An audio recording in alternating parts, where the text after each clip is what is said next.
I wasn't supposed to be at the dinner. That much was clear from the way Veronica said it, not with malice, but with a kind of manufactured gentleness that made my stomach turn. "It's just a small thing," she said, pouring herself a glass of wine. "Really casual. Just family." I blinked. "I am family." She smiled tightly, as though I'd misunderstood. "You know what I mean. Blood. The core group." I didn't know what she meant. Or maybe I did. Maybe she just finally said what she and the rest of Daniel's family had been hinting at for a while, that I was an outsider. It was strange. I had been part of the Blake family for 5 years, married to Daniel for 3 before that. We'd done holidays together, endured funerals, celebrated engagements. I'd sent thank you cards to his aunts, learned how to make his mother's cranberry sauce from scratch, held Veronica's hair while she cried over her divorce. And now, suddenly, I didn't qualify as family. Daniel, when I asked him about it, just rubbed his temples like he had a headache coming on. "I don't want to make a big deal out of it," he said. "That's easy to say when it's not you being uninvited. It's just dinner." It wasn't just dinner. The following day, I tried to go about my routine: laundry, grocery list, meal planning, but the quiet in the house pressed in around me like wet wool. Daniel barely spoke to me. He scrolled through his phone at breakfast, stared at his laptop during dinner, and slept with his back turned. Something had shifted. It was subtle at first. Less laughter, fewer shared meals, no more spontaneous touches. Then came the password change on his email, the late nights at work, the new cologne I never bought, and now, being excluded from a family dinner I always attended. That night, I stood in the kitchen and baked my lemon tart. It was tradition. I'd brought it every year to the dinner. No one ever asked me to, but I did it anyway. It was my way of showing I belonged, of being part of them. I placed the tart on the counter. Daniel walked in, loosening his tie. "You made that?" I nodded. "For the dinner you're not invited to." I shrugged. His face was unreadable. He opened the fridge, grabbed a bottle of sparkling water, and walked out again. Friday morning, I received a text from Veronica. "Just checking in. Hope you're not too upset about the dinner." Daniel told me he explained everything. I didn't respond, because Daniel hadn't explained anything. He'd only said it wasn't a big deal. Veronica's text felt more like a power move than a gesture of kindness. Friday evening, I saw Daniel typing something on his laptop. He closed it quickly when I entered the room. Too quickly. Later, while he was in the shower, I opened it.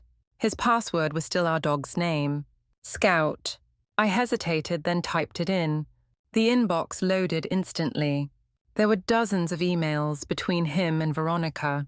Subject: family dinner strategy. I clicked. The first line took my breath away. "We need to keep Emily out of this. It'll go smoother if she's not there." I kept reading. They were planning something. More than just dinner. A sequence. An announcement. Daniel was going to tell his family we were separating. At the dinner, with everyone there. Without me. That's why I wasn't invited. Because I was the subject. Not the audience. Not even a participant. Just the plot twist they didn't want ruining the mood. I stared at the screen for what felt like hours. My throat was dry. I read through the chain twice. They had it mapped out. Veronica had even outlined talking points to help Daniel navigate the questions that might come up. There was a section labeled Anticipated Reactions. Another called How to Maintain Narrative. It wasn't just a breakup. It was a rollout. And I was being edited out in real time. I closed the laptop and sat on the floor. My heartbeat was loud in my ears. Everything suddenly made sense. The silence, the distance, the fake tenderness, the dinner. I wasn't paranoid. I was being eliminated. Cleanly. Strategically. Like a line item on a spreadsheet. I felt the kind of stillness that comes right before a scream, but I didn't scream. I got up. I pulled a small overnight bag from the closet, packed a few essentials. Not because I planned to leave, but because I needed to remember that I could. I sat on the edge of the bed for a long time, looking at Daniel's side, still warm from his body. I didn't cry. Not yet. That would come later. I didn't sleep that night. I stared at the ceiling for hours, feeling like my body was floating just above the bed, untethered from everything that used to hold me steady. Daniel slept soundly beside me. I listened to the rhythm of his breathing and felt like I was lying next to a stranger, the kind of stranger who knew your secrets, your worst moments, your firsts, and still chose to discard you like a receipt after the refund window closed.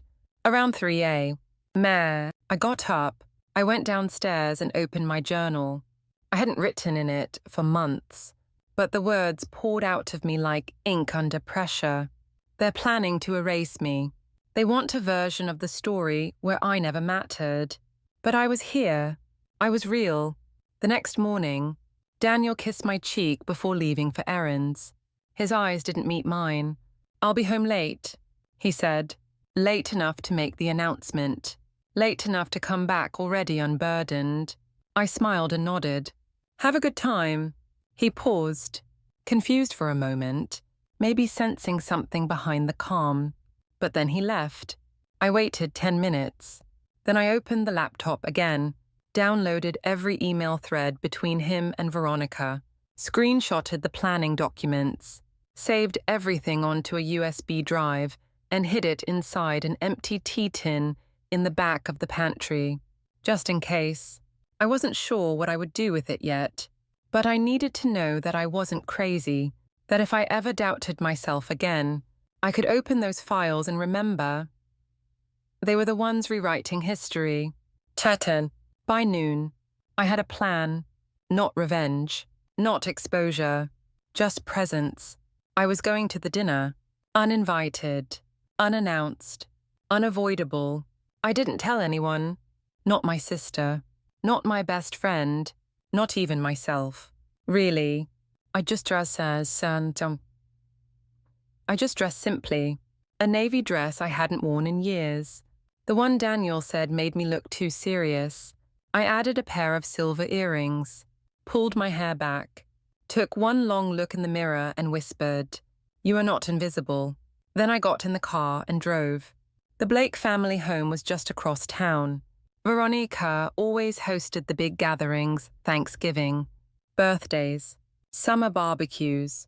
The house was pristine, white trimmed, overly curated, like a magazine spread with no fingerprints. I parked 2 houses down, walked slowly up the sidewalk, heels crunching softly on the gravel. Through the front window, I could see them all, laughing, glasses clinking, Daniel at the center, gesturing as he spoke. He didn't look burdened. He looked rehearsed. I rang the doorbell. It felt like setting off a fire alarm. Everything went still inside. Then, voices hushed. Footsteps. The door opened. Veronica stood there in a soft pink blouse, wine glass still in hand. "Emily." She blinked, like she'd seen a ghost. I smiled. "Hi." She opened her mouth, then closed it. Behind her, Daniel appeared. His face dropped. "Emily, what are you doing here?" I stepped inside without asking. "I came for dinner," I said. "You're not." "I know. I wasn't invited." Gasps. Someone dropped a fork. I looked around the room. There they were, Daniel's parents, aunts, cousins, all pretending to be surprised, all complicit. I thought family dinners were about inclusion, I said, still smiling. Or did I get the definition wrong? No one spoke, so I kept going. "I heard you were making an announcement," I said, turning to Daniel. "Something about our marriage." He turned pale. "I was going to tell you," he muttered. "You were going to tell them first," I corrected, "before you even told me." His jaw clenched. Veronica stepped forward, tone rehearsed. "This really isn't the time." "Oh, but it is," I said. "In fact, It's perfect. I pulled out the USB from my clutch and set it on the coffee table. Since you're all here, maybe you'd like to see how Daniel and Veronica planned this little ambush. Gasps again. Daniel looked like he might throw up. I have the emails. I said, every draft, every talking point, every narrative you wanted to maintain. I paused. I was going to stay quiet, let you have your show, let you tell your version. I looked directly at Daniel, but then I remembered I'm not a footnote. I turned on my heel and walked out, left the USB behind, let them stew in their silence, in their guilt, in their carefully arranged lies. I didn't need to hear their excuses. I didn't need their apologies. I just needed them to see me. Uninvited, unplanned, unforgettable. Emily didn't drive home that night. She drove until the lights of her neighborhood blurred behind her and the road turned unfamiliar. There was something calming about not knowing exactly where she was going. All she knew was that she couldn't walk back into that house. Not yet. Not after what she had just done. She ended up in a small parking lot behind a gas station. Engine running, hands still trembling on the wheel. Her breath fogged up the windshield. She turned the engine off and sat in the dark for a long time, letting the silence settle around her. She wasn't crying. That surprised her. Her heart ached. Her hands were cold. But the tears wouldn't come. Maybe they were waiting. Maybe they'd come later, when no one was watching. Maybe not. Eventually, she drove back, not to the house, to a motel near the highway. The clerk didn't ask questions. She paid in cash and took the key without making eye contact. Room 214, a bed that smelled like bleach and cigarettes, a lamp with a flickering bulb, a shower that hissed. She didn't sleep much, but it was enough. The next morning, she sat on the edge of the motel bed and made a list. It wasn't long. Account access, storage unit, new email, lawyer. She didn't know what she was yet. A wife in limbo, a woman preparing for battle. Didn't matter. She was done waiting for someone else to define her next move. By noon, she had opened a new checking account in her name only. The banker didn't ask why. She appreciated that. She drove to her sister's house next. Natalie opened the door, saw Emily's face, and pulled her into a hug without a word. They sat at the kitchen table. Emily told her everything. Natalie didn't gasp or rant. She just nodded, slowly, as the story unfolded. That's evil, Natalie said softly. They tried to erase you, I know, but you flipped the script. Maybe. No, you did. You walked in, not crying, not screaming, just calm. That terrified them more than any meltdown ever could. Emily smiled. Tired. It didn't feel powerful. Natalie poured her coffee. They made arrangements. Natalie offered her spare room. Emily declined. She needed space, but they agreed to keep in touch daily. Next stop, a lawyer. She found one with good reviews online. Booked a consultation. Mr. Kavanaugh. He wore thick glasses and a plaid tie. His office smelled like old books and quiet intentions. He listened without interrupting, his fingers steepled beneath his chin. At the end of her recounting, he asked, "Do you want to fight this?" Emily hesitated. "I don't want revenge," she said. "I just want to be free. With what's fair." He nodded. "Then let's start with documentation. Bank statements, joint assets, any texts or emails you've saved. I have a USB. He slid a folder across the desk. "And we'll talk settlement strategy next week." That night, Emily returned to the motel. She didn't feel strong. She felt hollow. But she also felt clear. No fog. No noise. Just steps. Forward. She ordered takeout, watched a rerun of a cooking show, and let herself laugh once. A real laugh. The kind that felt like the first breath after surfacing from underwater. She didn't check her phone.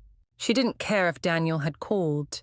The next morning, She walked into a storage facility and rented a unit. Paid 3 months up front. Then she went home. Daniel wasn't there.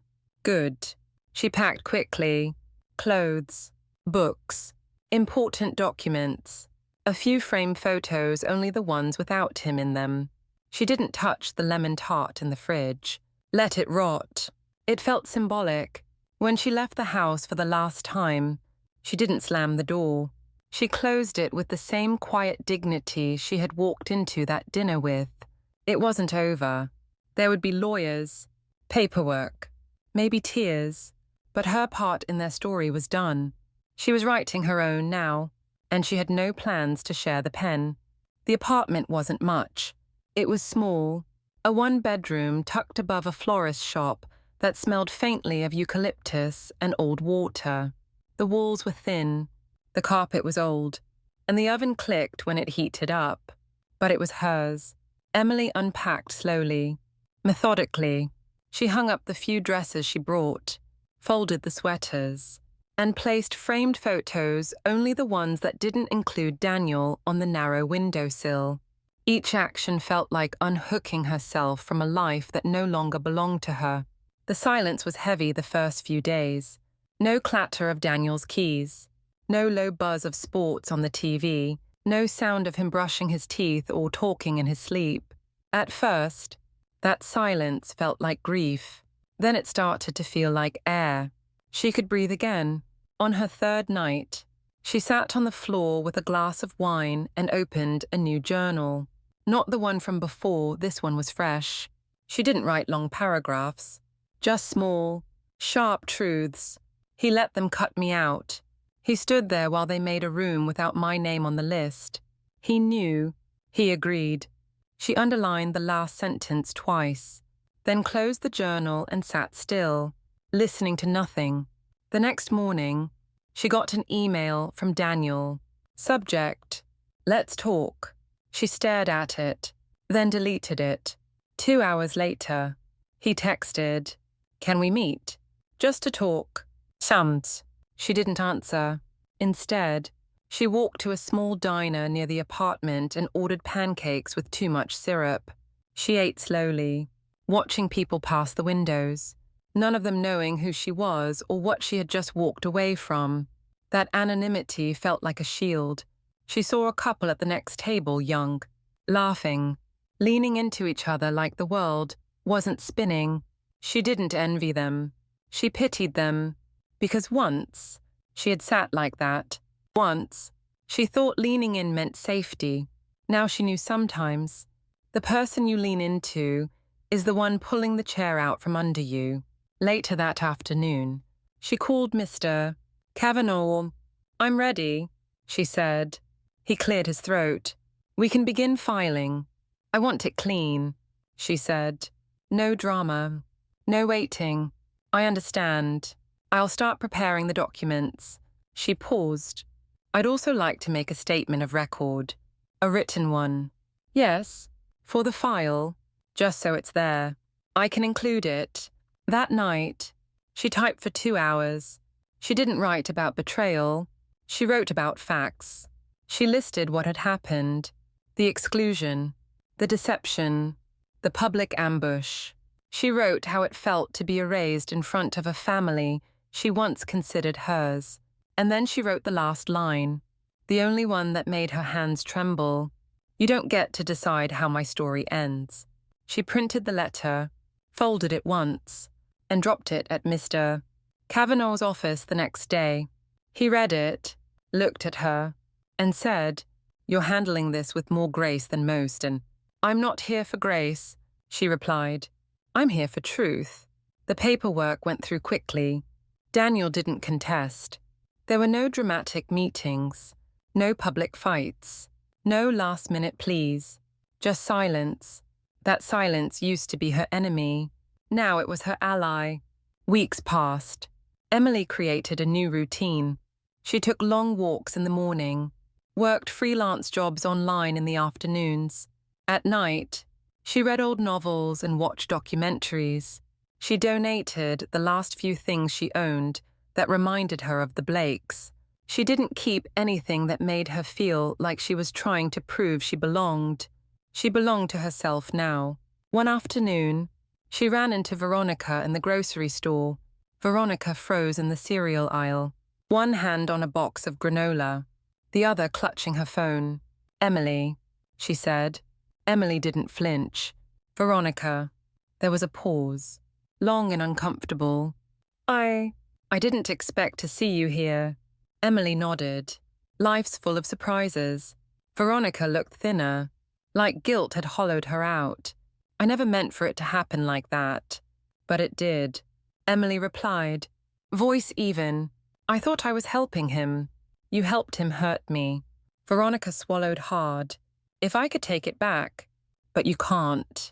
Silence stretched between them. Emily took a step forward, voice soft but firm. "I'm not angry anymore, Veronica. But I won't forget, and I won't pretend." Veronica opened her mouth, but no words came. Emily turned, walked away, and didn't look back. That evening, she made tea and watched the sun disappear behind the florist's rooftop. She thought about all the versions of herself she had shed in the last few months. The one who waited to be chosen, the one who begged to be kept, the one who thought love meant staying silent. They were gone now, and what remained was someone no one in that family had planned for.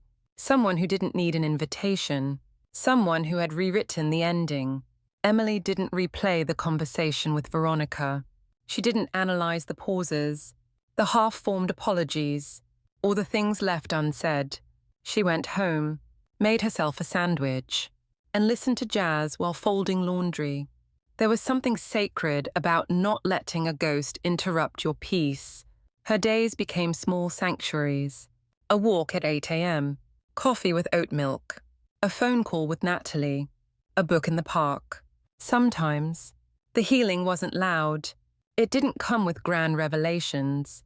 It came in the form of clean sheets, clear air, and silence she no longer feared.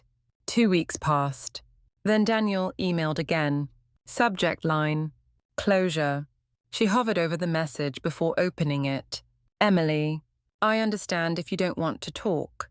I just feel like we left everything in a really bad place. I'd appreciate a chance to meet once. No pressure, just to say things face to face. If not, I get it. Han." Danielle. She didn't answer immediately. She thought about it for a full day.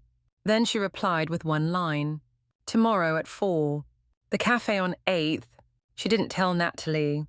Didn't write about it in her journal. She didn't even plan what to wear. It wasn't a date. It wasn't a reckoning. It was an epilogue. The next afternoon, she arrived 5 minutes early. The cafe smelled like cinnamon and strong espresso. She ordered a black coffee and sat near the window. Daniel walked in 3 minutes later. He looked thinner, more tired. He gave her a small smile and sat down slowly, like someone unsure of the gravity in the room. "Thanks for coming," he said. She nodded. He looked at his hands. "I don't really know where to start." She stayed quiet. He sighed. "I handled things badly."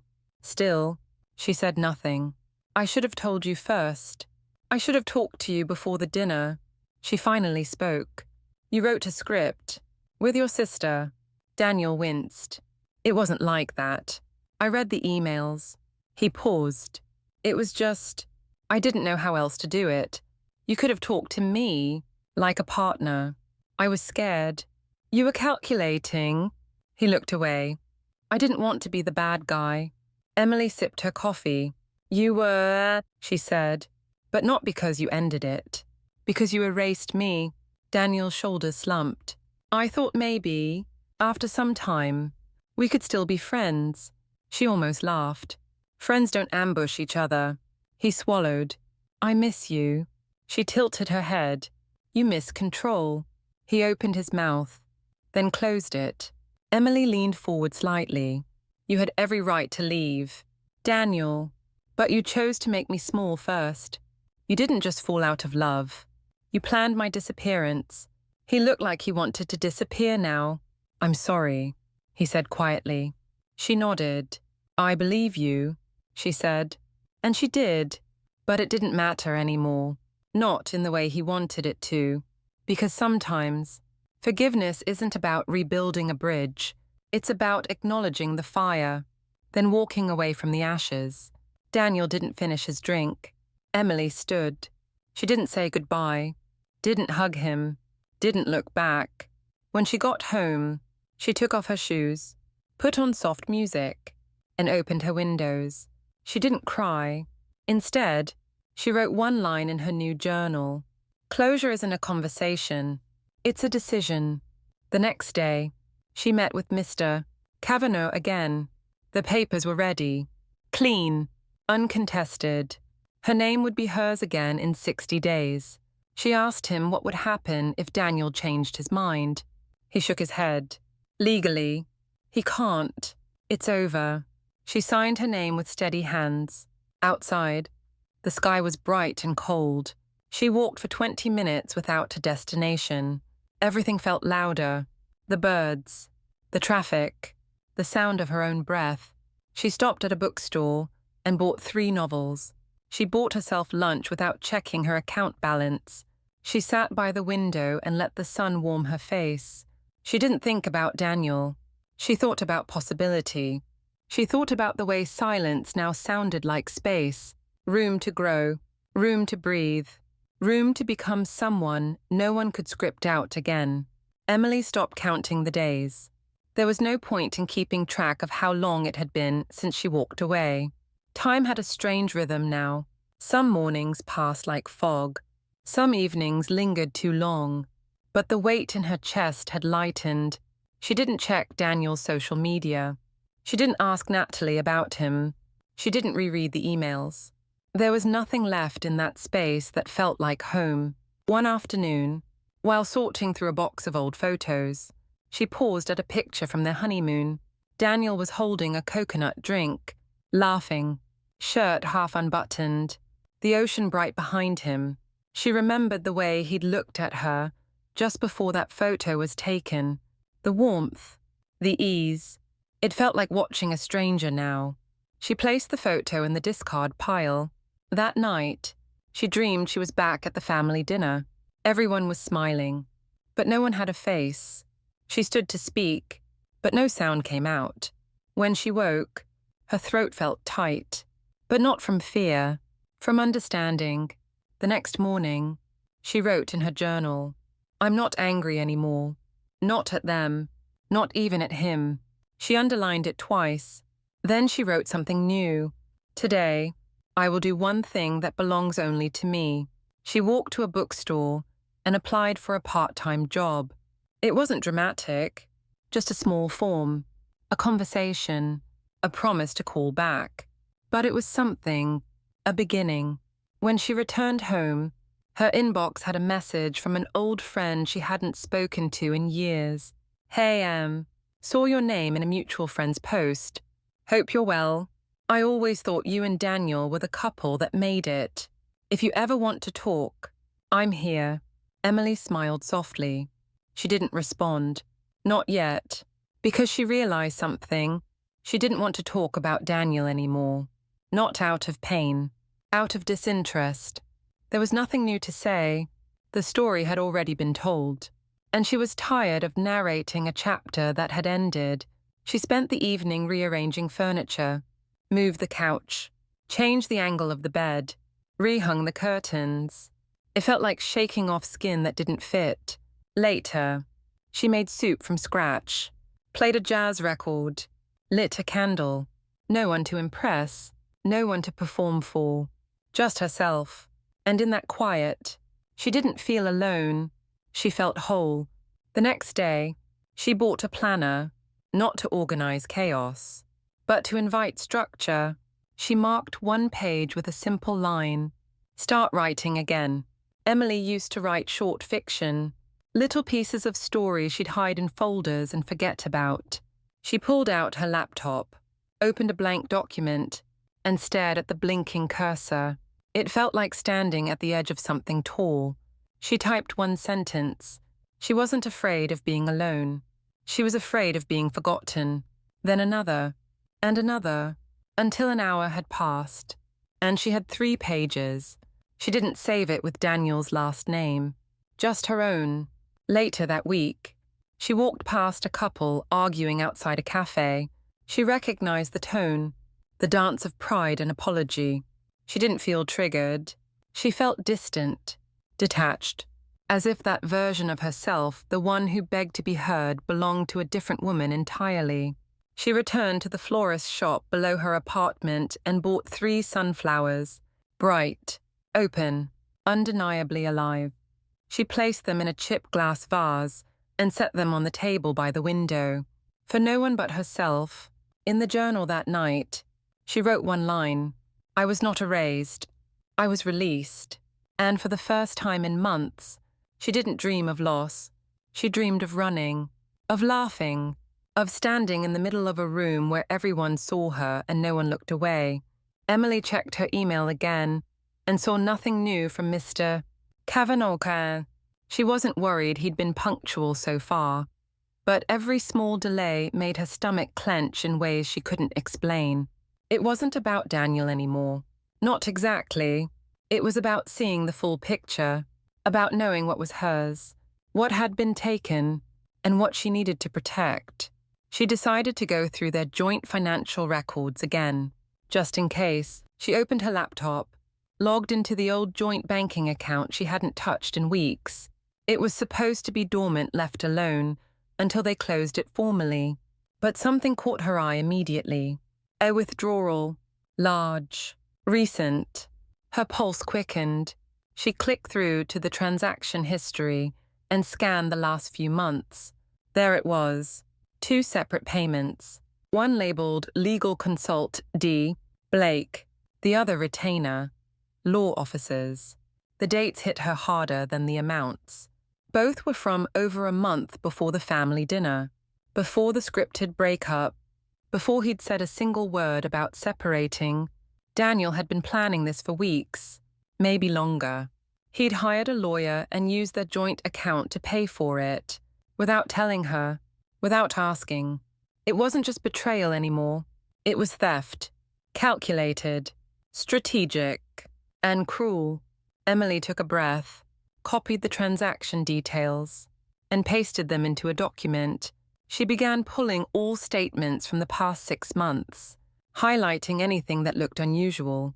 She didn't know exactly what would matter legally, but she was going to be ready. When she was done compiling, she called Mr. Kavanagh. He picked up on the second ring. "I found something," she said, keeping her voice level. She read him the transactions.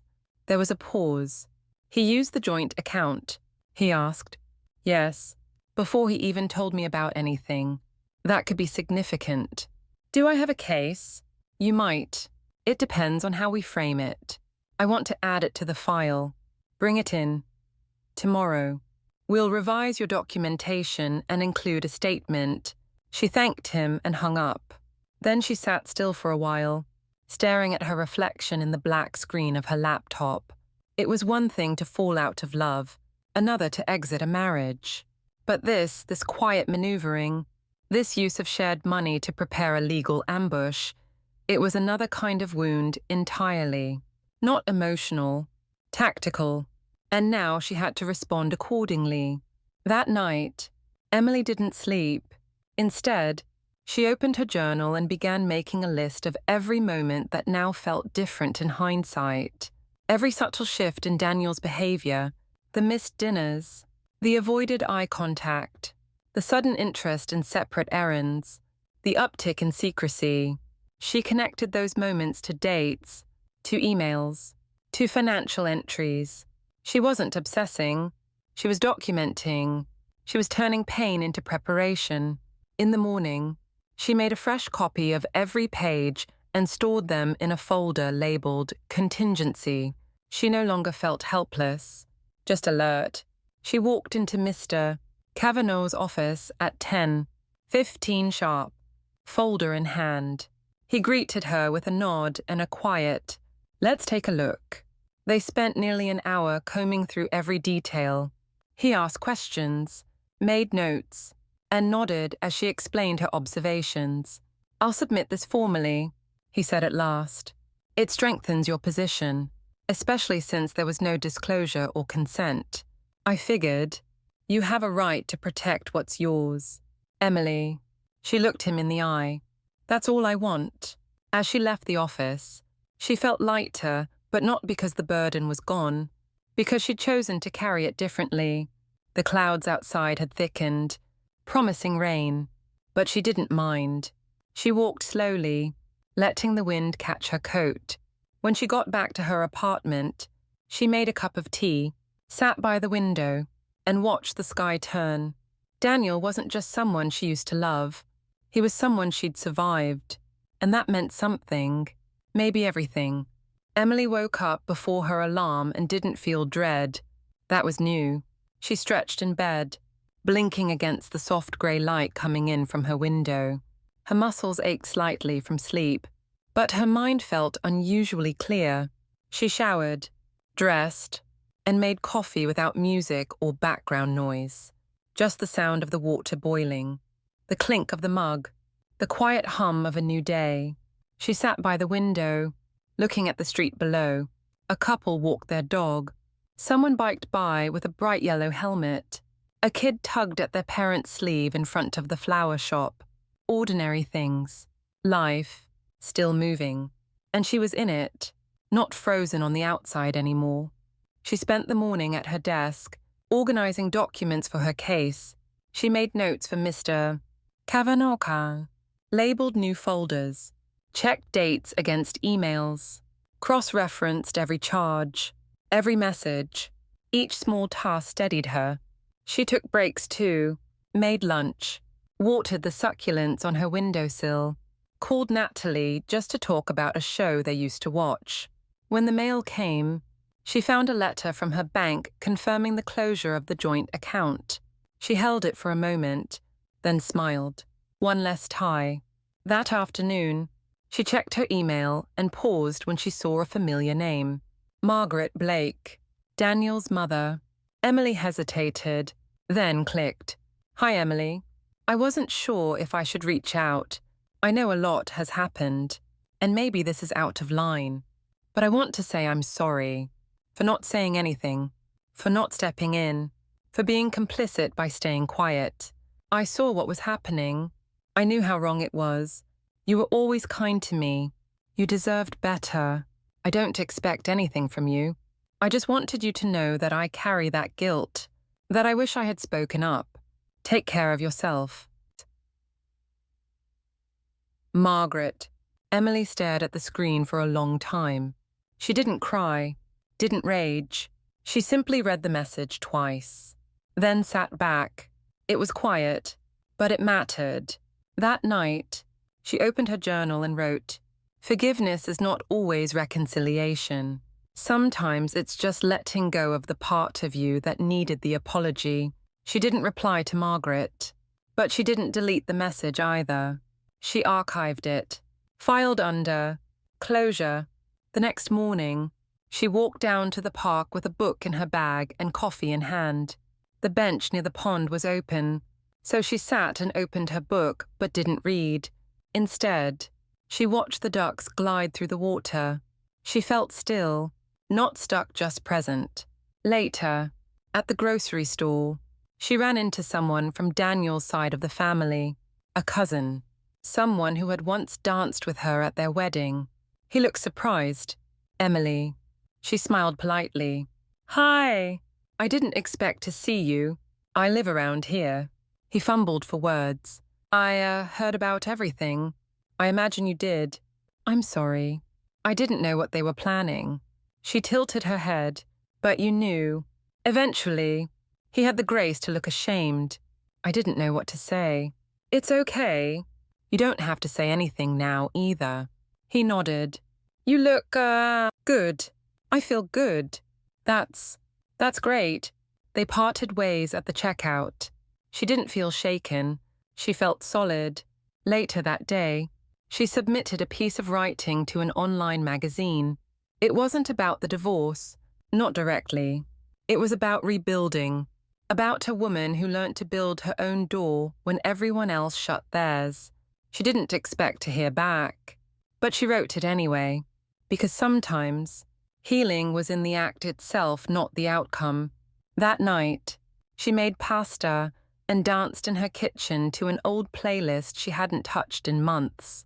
When she passed the mirror, she didn't flinch. She caught her reflection, smiled, and kept spinning. Emily wasn't healed. Not completely, but she was healing. And that made all the difference. Emily sat with her back straight and her notebook open in front of her, the pen resting in her hand. The community writing workshop had sounded intimidating at first, but she had signed up anyway. It had been Natalie's idea. You need people again. Her sister had said, not just pages. So here she was. There were 12 people in the room, including the instructor, a woman in her 50s with silver-streaked hair and the kind of voice that made you feel like everything you wrote had potential. They started with a simple prompt, write about a moment when everything changed. Emily hesitated.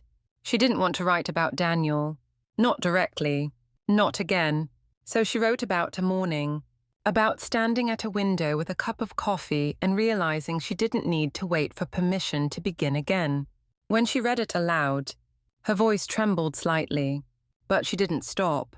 When she finished, no one clapped, but a woman across the room smiled and whispered, "Thank you," and that was enough. After class, she walked home instead of taking the bus. The air was crisp. Leaves scattered the sidewalk. She took a longer route on purpose, passing a bakery that smelled like cinnamon and a thrift store she made a mental note to visit. Her world had grown again. A few more blocks, a few more faces. She liked the way that felt.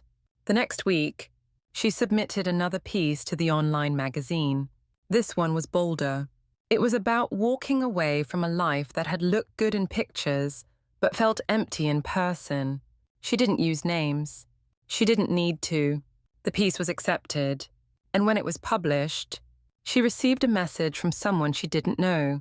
"I read your story," the message said. "It made me feel less alone." Emily stared at it for a long moment, then typed, "Thank you. That means everything." She closed her laptop and sat still. For once, she wasn't replaying the past. She was participating in the present. One evening, she reorganized her apartment, moved the desk to face the window, hung new curtains, bought a lamp with a soft gold light that made the whole room feel like a hug. She framed one of her pieces and hung it on the wall. Her name looked strong in print. Later, as she poured herself a glass of wine, her phone buzzed. It was a number she didn't recognize. She let it go to voicemail. Then curiosity got the better of her. She listened. It was Daniel. "Hi, Emily. I know I'm probably the last person you want to hear from. I saw your name in something today. I think it was that magazine you used to talk about. You're writing again. I don't know. I just wanted to say congratulations. And I'm sorry for everything. Really." She didn't save the message. She didn't replay it. She deleted it and kept sipping her wine. She didn't feel angry. Just done. He was part of the story, but not the part that mattered anymore. That weekend, she attended a poetry reading. Not to speak, just to listen. She sat in the back, sipping tea from a paper cup, and let the words of strangers settle around her. One poet talked about grief, another about joy, another about starting over at 50. Emily didn't take notes. She just absorbed.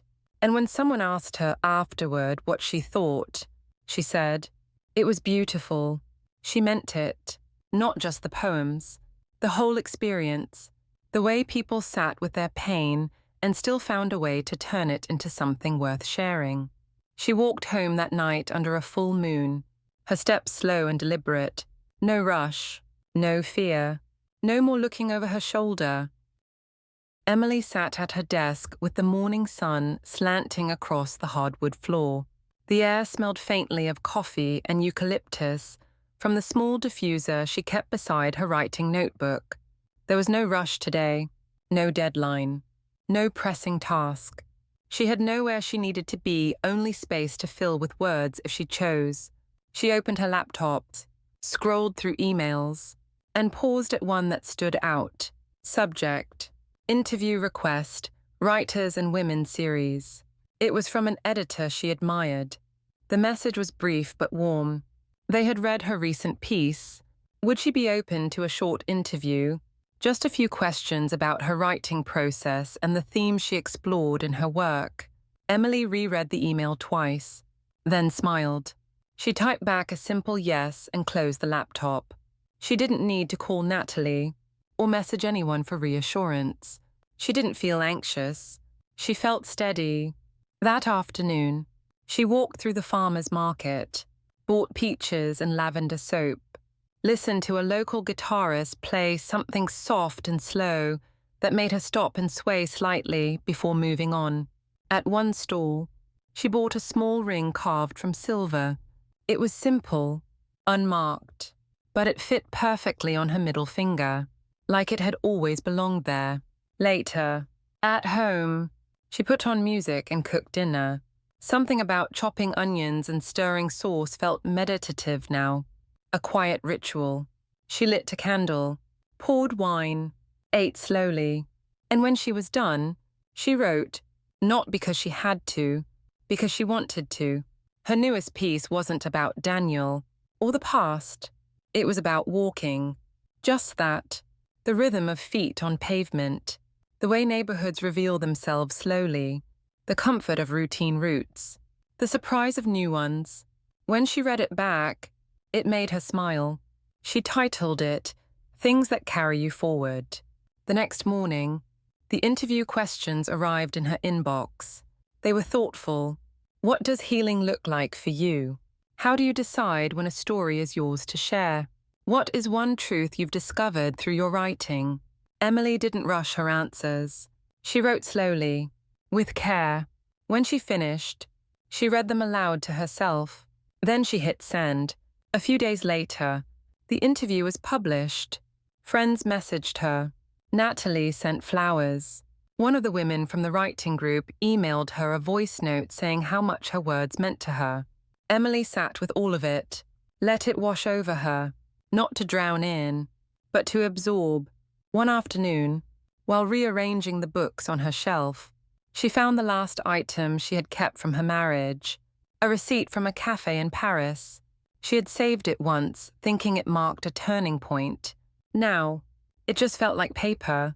She threw it away and didn't look back. Weeks passed. Emily started teaching a weekly writing circle for teenagers. She loved their wild honesty, their awkward metaphors, their fearless way of putting feeling into phrases. One girl wrote about her parents' divorce in a poem full of fire and tenderness. After class, she asked Emily if she thought the poem was too much. Emily smiled. It's exactly enough. That night, she wrote a new journal entry. Today, I said something I once needed to hear. She slept soundly. In the morning, she woke up with an idea for a new story. This one was about a woman who ran away, not out of fear, but because the map she'd been given didn't show where she needed to go. Emily made tea, opened her notebook, and began again. Emily opened her laptop and reread the last paragraph of her short story. It wasn't finished, but it was close. She had been working on it for a week now, letting it grow slowly, sentence by sentence. It wasn't about anything dramatic, just a woman learning to speak again, not out loud. But on the page, a woman whose voice had once been tangled in apology, now writing with clarity. She saved the file and closed the laptop. That afternoon, she walked to the library to prepare for her weekly writing group. The teens were already there when she arrived, some slouched in chairs, others flipping through notebooks or doodling in the margins. She greeted them, set her bag down, and wrote today's prompt on the whiteboard. Write about a time you surprised yourself.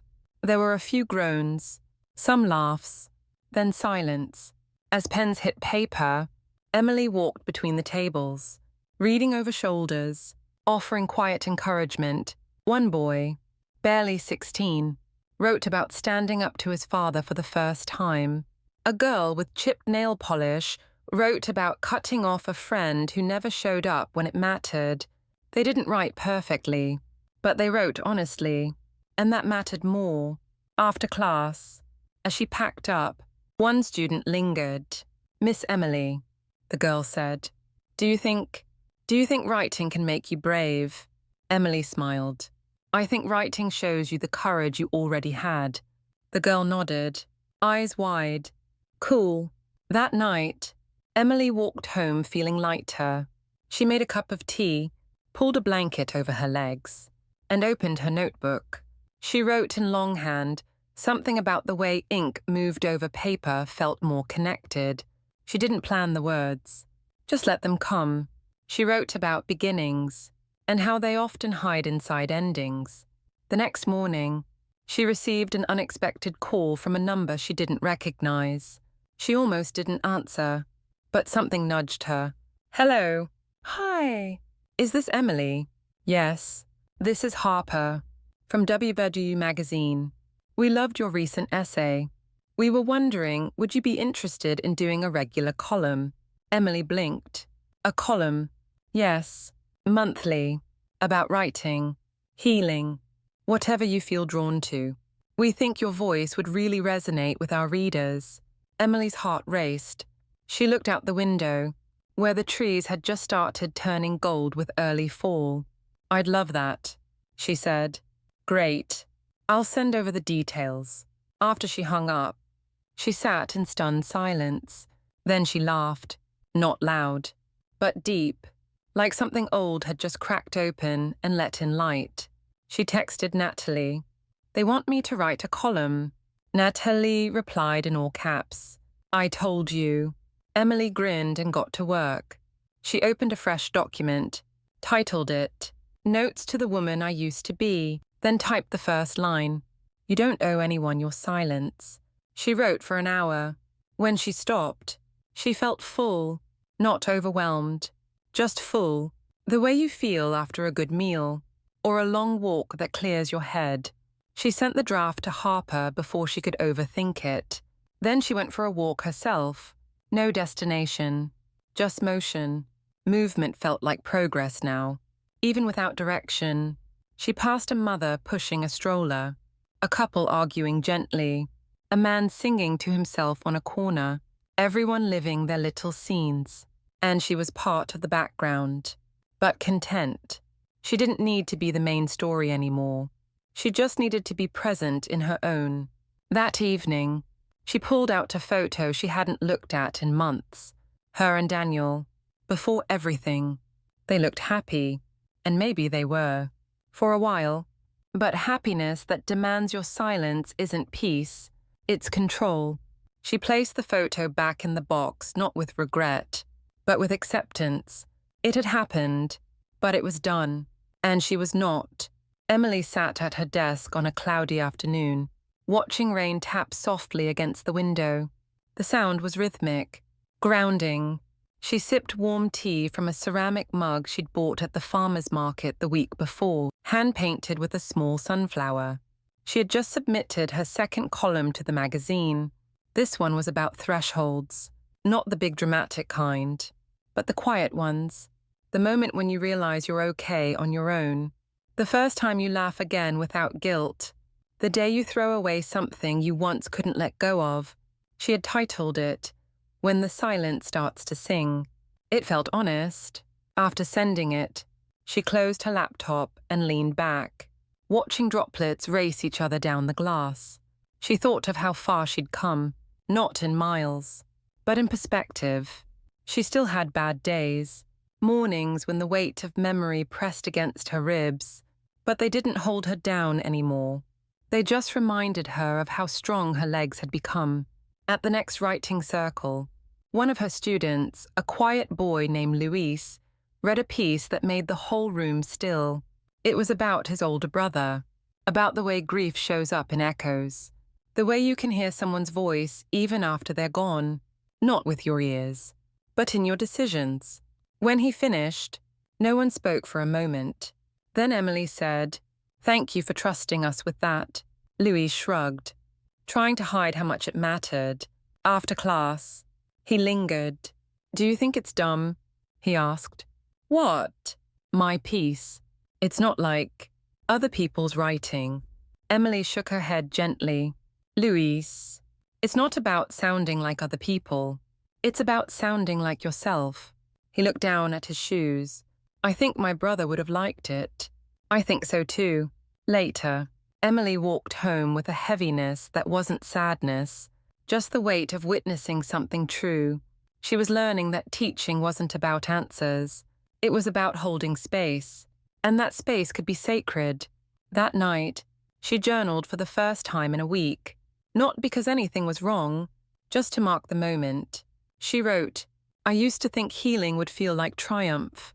It feels more like balance, less like a mountaintop, and more like solid ground. She slept well. In the morning, she opened her inbox to find a letter from a reader. It was simple, just a thank you. Your last column made me feel seen. Emily read it 3 times, then added it to a folder she had started. Keep, a digital drawer of kindness, proof that her words had weight, that they landed somewhere. She printed out one message and pinned it to her corkboard, beside a photo of her and Natalie at the lake, beside a quote that said, The wound is where the light enters. She thought of her old life, of how much effort she had once poured into staying small, staying quiet. Now, she wasn't loud, but she was here, fully. A few days later, she took the train to a neighboring town to visit an independent bookstore that had recently started carrying her magazine.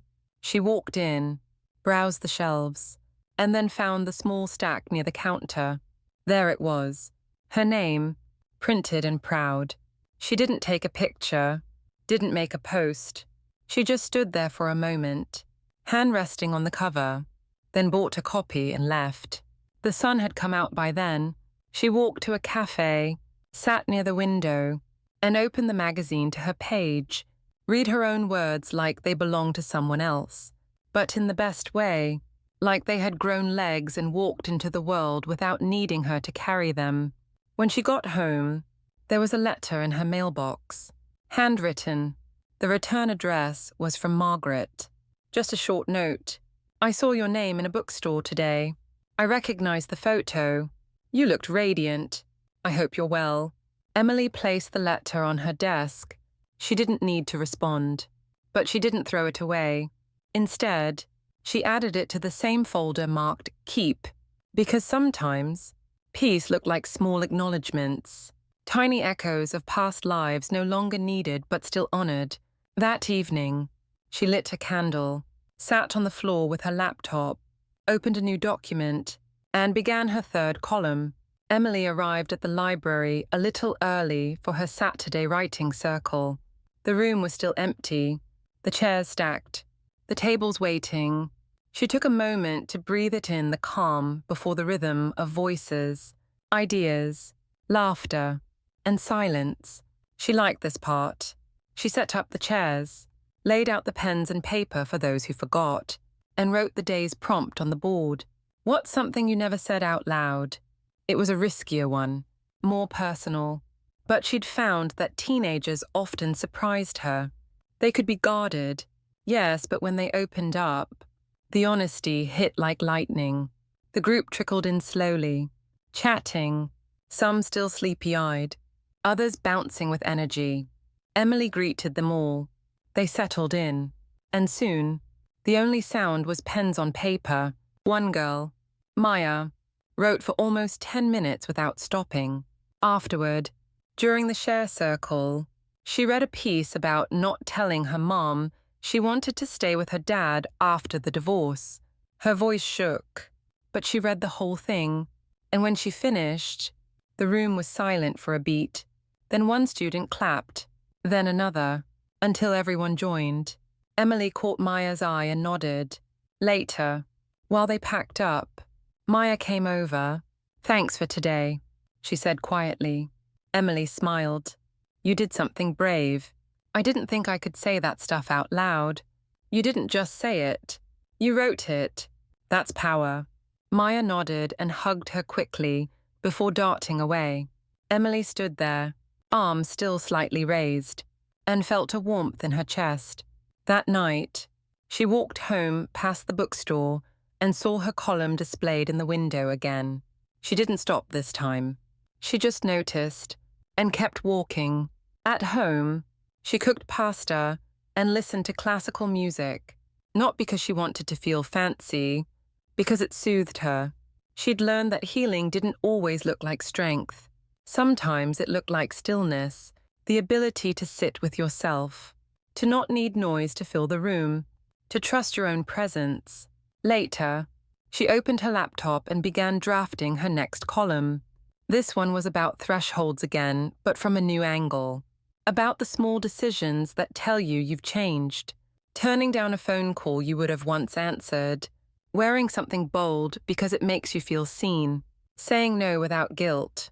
She wrote, "We talk a lot about endings, but sometimes what matters more is what you begin quietly, when no one else is watching."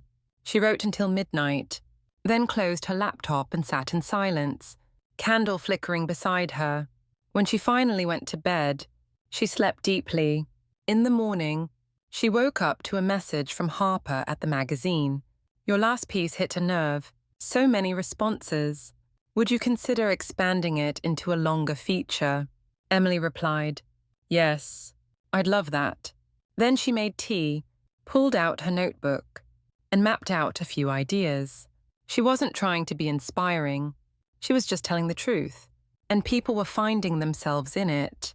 That afternoon, she called Natalie just to say hi.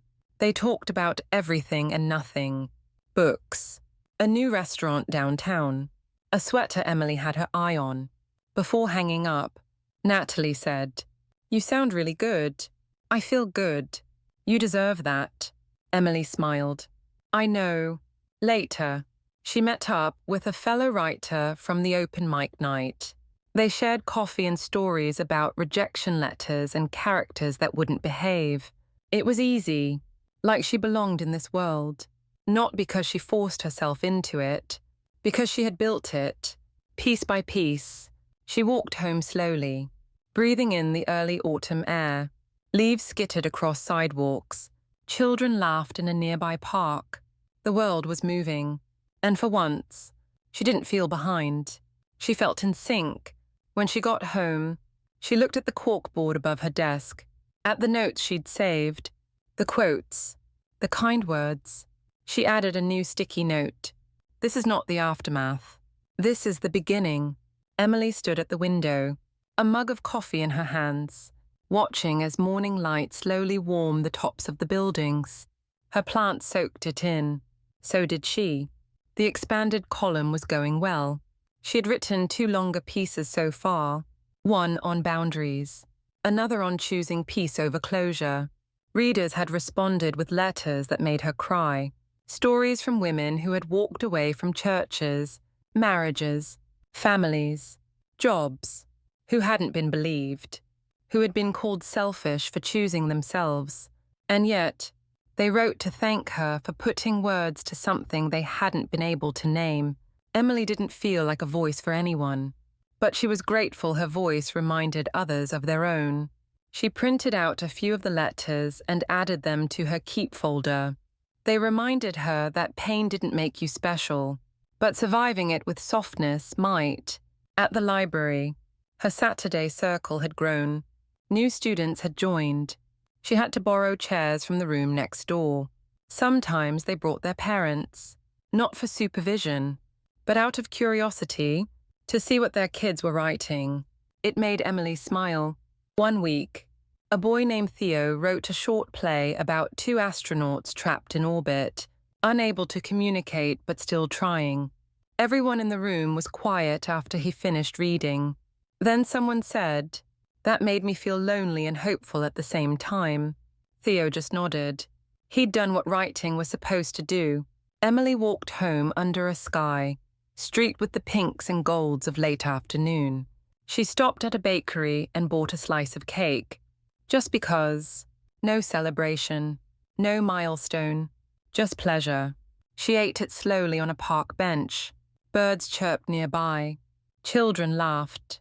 Life didn't feel like something she was watching anymore. It felt like something she was participating in.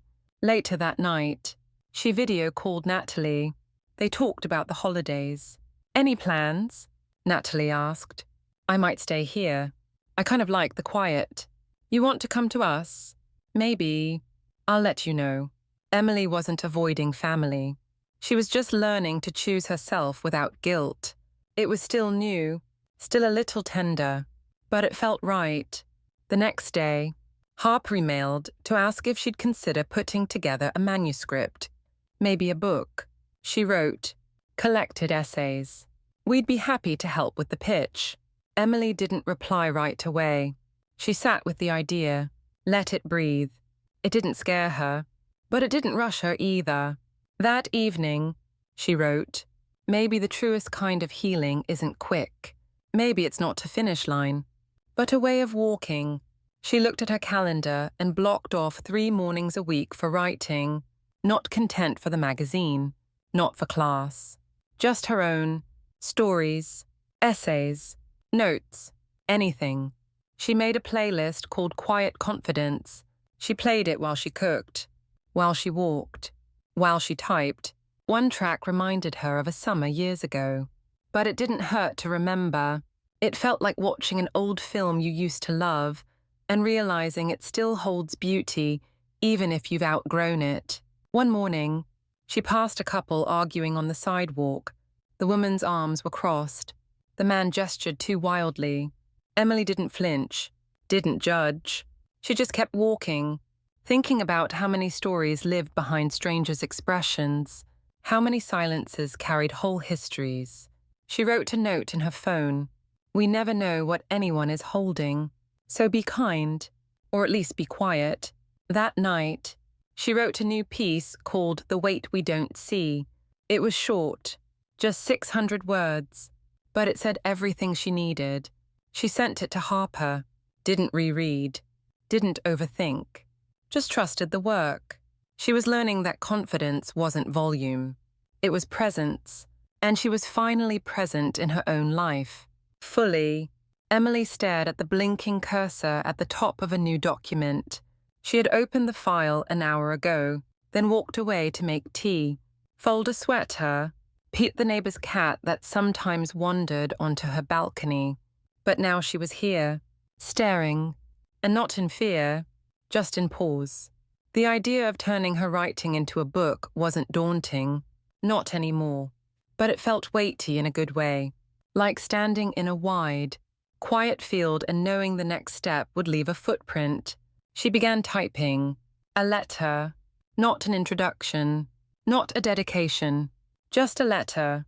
To the reader, she wrote, if you're holding this, thank you. I hope something in here reminds you of your strength, or your softness, or your ability to start again. She didn't sign it. Not yet. She saved the document, titled it simply, In Progress, then closed her laptop. That night, she rearranged her shelves again, not because she needed to, but because it soothed her. She moved poetry to eye level, put a candle beside the books about grief, created space for what was coming next. In the morning, she walked to her favorite cafe, ordered a latte with cinnamon, sat by the window, her regular spot. The barista greeted her by name. It felt like belonging. She pulled out her notebook and jotted down a line. Belonging isn't always about people. Sometimes it's about places, routines, the chair you always choose, the mug that feels right in your hand. Across the room, a couple argued softly. She didn't listen, didn't need to. Their tension wasn't hers. She'd learned not to collect other people's static. Back home, she made lunch and listened to an audiobook, folded laundry while sunlight streamed through the window, paused to watch dust swirl in the beam. It was nothing, and everything. Later, she called Natalie. They talked about mundane things. Groceries, a leaky faucet, a neighbor's noisy dog. It was lovely. Emily wasn't waiting for news to feel connected anymore. She was rooted, present.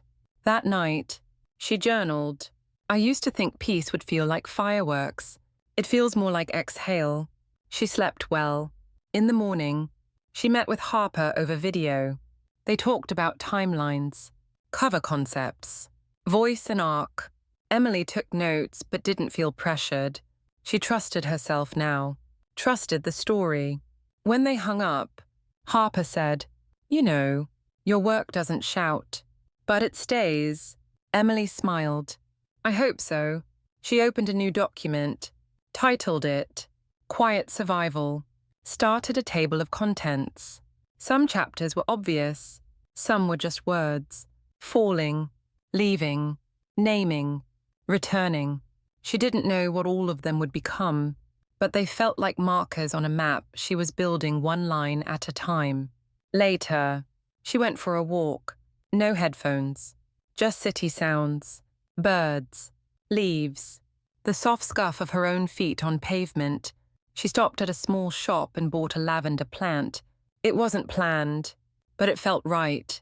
She placed it on her kitchen windowsill, beside the basil she never used but liked the look of. In the afternoon, she read submissions from her students, gave feedback, smiled at metaphors that almost worked, encouraged the ones that didn't. She ended every comment with, "Keep going," because she meant it. She wasn't just teaching writing. She was teaching endurance, hope, permission, and she had learned it the hardest way, by having to give it to herself first. That night, she didn't write. She just sat, with soft lighting, a favorite playlist, no expectations, just stillness. And in that stillness, she felt full, not of answers, but of space, and that, she realized, was enough. Emily returned to her document the next morning with tea in hand and a quiet eagerness in her chest. There was no deadline, but there was momentum. She scrolled to the page marked Chapter 1 and added a title. The first quiet. It felt right. She didn't try to force anything, just let herself remember. She wrote about the first morning after Daniel left, the unbearable stillness, the echo of his toothbrush still in the cup, the way she didn't cry until the kettle boiled over. But she didn't write it as tragedy. She wrote it as witness, as someone looking back, not falling backward. When she paused, she read it aloud, softly, not to judge the words but to hear their weight. It held. The next day, she planted the lavender in a new pot. It had started to lean toward the light, and she wanted it to have room to stretch. She understood that now. Growth needed space, sometimes even repotting. She wiped her hands on a towel and stood at her small balcony, watching the city shift beneath a rising sun. The quiet didn't scare her anymore. It grounded her. At the library, she brought in new prompts for her students. One of them asked, "What do we do if the words don't come?" She smiled. "You wait. You listen. You write something else. Or nothing. But you stay open." They looked skeptical, but they tried. And when one student wrote just 3 lines and said, "That's all I got," she said, "Then that's perfect." Later, she reread one of her early columns and didn't flinch. She didn't edit it, didn't critique her voice back then. She honored it, because that version of her had done what needed to be done. Speak. Now, she spoke more gently, but not less powerfully. That night, she called her mother. They hadn't spoken much during the divorce. Too much space. Too much of the wrong words. But now, things were different. They talked about soups, old recipes, her mother's hands hurting in the cold. Before hanging up, her mother said, "I'm proud of you." Emily blinked. "Thank you." She meant it, not because she needed approval, but because she'd waited so long to hear it and now realized she didn't need it to believe it. She had already lived her way into truth. One morning, she walked by a park and saw a woman teaching a toddler how to walk. The child kept falling, giggling, trying again. Emily watched for a long time, then wrote in her phone, "We celebrate first steps. We should celebrate every step after." 2. Back home. She opened a new chapter, this one called Walking Anyway. She filled a page before stopping. That afternoon, she bought herself flowers. Not sunflowers this time. Roses, soft pink, delicate. She arranged them in the tall vase near the kitchen and didn't post a photo, didn't announce it, just noticed the way they caught the light. That evening, she went to a local poetry reading, listened, didn't speak, but her name was listed in the program as a featured writer for next month. She felt no fear, only readiness. When she got home, she found an envelope in her mailbox. No return address. Inside was a typed letter. "Your words helped me leave. I was scared. Then I wasn't. Thank you." No name, just a folded page. She held it for a long time, then placed it in the keep folder with the others. She lit a candle, opened her laptop, and wrote, "We write not to be heroes, but to survive. And sometimes, that survival makes space for someone else to breathe." She saved the file, closed the laptop, and sat in the glow of the candle. No music, no noise, just her heartbeat and breath, and the steady pulse of a life rebuilt. Emily stood backstage with her hands folded gently in front of her. The small auditorium was filling up. Rows of seats taken by readers, writers, students, strangers. She could hear the low murmur of conversations, the rustle of programs, the quiet hum of anticipation. Her name was last on the program. She liked that. It meant she didn't have to rush. She closed her eyes for a moment, breathed in, breathed out. She was here, not just physically. She had arrived. When it was her turn, she walked to the mic with steady steps. No script, just a printed page. She looked out at the crowd and found no one she knew.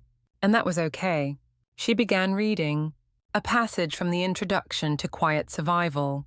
Her voice was clear, low, even, no tremble, no apology. She read about silence and how some women are taught to keep it like heirloom china. But silence is heavy, and eventually, you learn to set it down. She read about fear and how it sometimes leaves quietly like a guest who finally realizes they've overstayed. She read about choosing yourself, again and again, not loudly, but fully. When she finished, there was a pause, not hesitation, just absorption, then applause. Not thunderous, but true. Afterward, someone asked for their copy to be signed. Then another. She smiled and wrote their names with care. "Thank you for reading. Thank you for hearing me." A young woman said, "Your words helped me leave." Emily met her eyes. "I'm so glad you're here." Later, walking home in the dark, Emily felt no need to call anyone, to post about it, to make it a moment. It already was. In her kitchen, she lit a candle, took off her shoes, poured a small glass of wine. She opened her laptop and created a folder called Next, not because she needed to fill it, but because she was ready when it came. She looked out her window, watched the city breathe, and whispered, not as a wish, but as a truth, "I made it." And she had, not to a destination, but to a self, one who knew her worth, her voice, her way, and that was the whole story, not the one others told about her, the one she told about herself, at last.